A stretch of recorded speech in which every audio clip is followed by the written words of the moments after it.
Le 13h, Véronique Barbier. 3 sommets à la une de l'actualité, quelques 30 chefs d'État et de gouvernement qui sont pour le moment à Bruxelles. OTAN, G7 et Union européenne, tous unis pour défendre l'Ukraine. Nous ferons le point en direct avec Mehdi Kelfat et Annick Capel. La sécurité a été renforcée dans plusieurs quartiers de la capitale, à Aachen, au rond-point Schuman, près de l'ambassade des États-Unis, des zones qu'il vaut mieux éviter ce jeudi.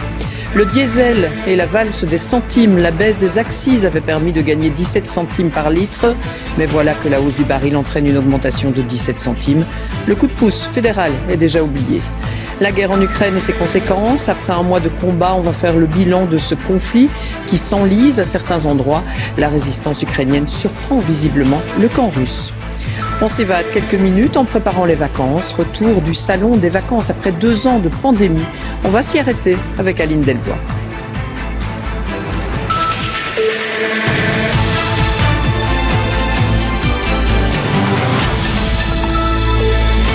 Bonjour à toutes et tous, voici l'image du jour, celle de Joe Biden qui arrive au siège de l'OTAN ce matin. Il est arrivé en Belgique hier soir, il a passé la nuit à l'ambassade des États-Unis. Mais aujourd'hui, place donc à différentes réunions au sommet. L'OTAN était la première étape de ce séjour éclair en Europe. Joe Biden qui n'a fait aucun commentaire à son arrivée au siège de l'Alliance. Ce sont en fait 30 chefs d'État et de gouvernement qui sont réunis pour le moment à Aachen pour évoquer la situation en Ukraine. Les attaques de l'armée russe contre des civils ont une nouvelle fois été condamnées, Mehdi Kelfat. Mais finalement, que peut-on attendre de ce sommet qui était organisé ce matin ?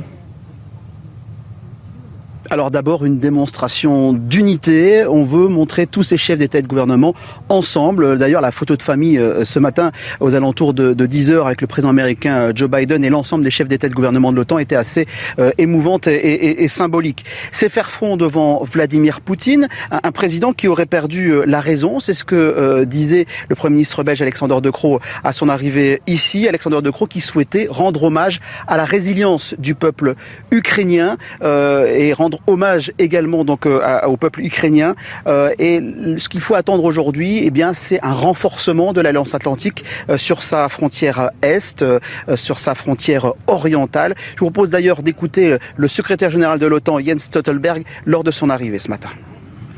President Putin has made a big mistake, and that is to launch a war, to wage war against an independent sovereign nation. He has underestimated the strength of the Ukrainian people, the bravery of the Ukrainian people and the armed forces, and therefore they are also meeting much more resistance than they expected. We need, in order to address the actions that we see Russia is doing in Ukraine, and that's also the reason why we have significantly stepped up the support to Ukraine and why we have increased the presence of NATO troops in the eastern part of the alliance. Et les chefs d'État et de gouvernement sont toujours réunis derrière moi dans ce bâtiment de l'OTAN. Ils doivent voir un message envoyé par le président Zelensky, un président ukrainien qui espère plus que des signes de sympathie. Il espère que l'OTAN puisse envoyer des armes offensives pour lutter contre l'armée russe. Le programme il est chargé ici parce qu'exceptionnellement, dans quelques heures, aura lieu un autre sommet, un sommet du G7, les 7 pays les plus industrialisés du monde. Donc le Japon sera également présent ici lors de ce sommet spécial. Voilà pour ces précisions. Merci beaucoup Mehdi. Le quartier est donc bouclé autour de Mehdi, là où il se trouve, ainsi qu'au rond-point Schuman, sans compter évidemment les rues interdites à la circulation quand le convoi du président des États-Unis se déplace.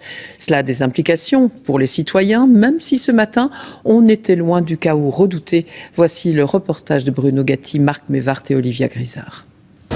Un sommet extraordinaire de l'OTAN, un sommet du G7 et un sommet de l'Union européenne, le tout dans la même journée. Ça dépasse en conséquence sur les rues de la capitale. Plusieurs périmètres fermés à la circulation ont été établis. Ils se répartissent en 3 zones. On aura beaucoup de mouvements aujourd'hui. Donc, comme vous le savez, aujourd'hui, il y a les 3 périmètres qui vont être mis en route.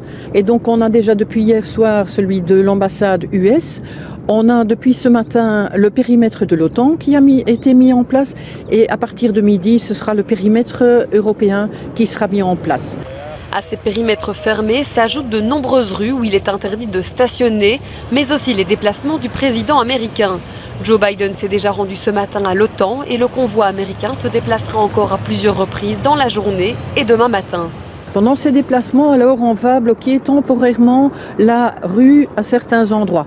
Donc, ça veut dire qu'on conseille aux gens de ne pas venir en voiture aujourd'hui et demain à Bruxelles et de plutôt privilégier les transports en commun. Cette recommandation de la police a visiblement été entendue car le chaos redouté n'a finalement pas eu lieu. Sur les routes ce matin, c'était même plutôt calme. Il n'y a pas de bouchons, c'est rare que ce soit aussi libre aujourd'hui en fait. Quelques embouteillages mais ça va. Moi j'habite le quartier européen donc toutes les rues autour sont bouchées, je peux plus me garer devant chez moi. Pas très pratique. Vous avez quand même pris la voiture alors qu'on conseille les transports en commun? C'est mon métier, je suis commercial donc j'ai toutes mes machines dans le coffre, j'ai pas le choix. Ça n'a pas beaucoup bouchonné, même pas le matin, ça va.